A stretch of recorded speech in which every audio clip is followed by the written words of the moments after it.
The HOA newsletter liked to call our neighborhood quiet and cooperative.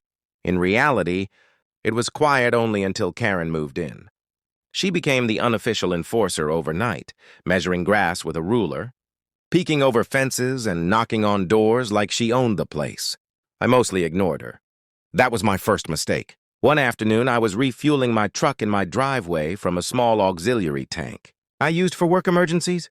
Karen appeared out of nowhere, arms crossed, eyes locked on the gas nozzle like she'd discovered buried treasure. "You can't do that," she snapped.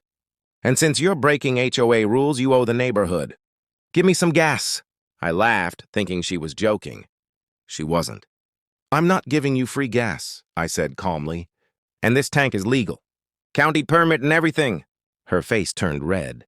"I'll call the cops," she hissed. "You're storing fuel illegally and refusing to cooperate with the HOA." I shrugged. "Go ahead." Karen smirked and pulled out her phone, pacing dramatically, while narrating to dispatch like she was the victim of a crime documentary. Within minutes, a patrol car rolled in, lights off, casual pace. Karen folded her arms and smiled like she'd already won. The officer stepped out and froze for half a second. "Chief," he said. Karen's smile collapsed. "Chief?" she repeated. I nodded, wiped my hands, and flashed my badge. "Afternoon. What seems to be the problem?" Karen stammered, suddenly very interested in the pavement. I let her explain how I was stealing gas from the neighborhood and refusing to comply. The A officer listened politely, then asked if she had permission to be on my property. She didn't. I explained the fuel tank, showed the permits, and then calmly mentioned that threatening false police reports was a misdemeanor. Karen's confidence evaporated. The officer turned to her. "Ma'am, this is a civil matter at best, and you've just admitted to making a false report."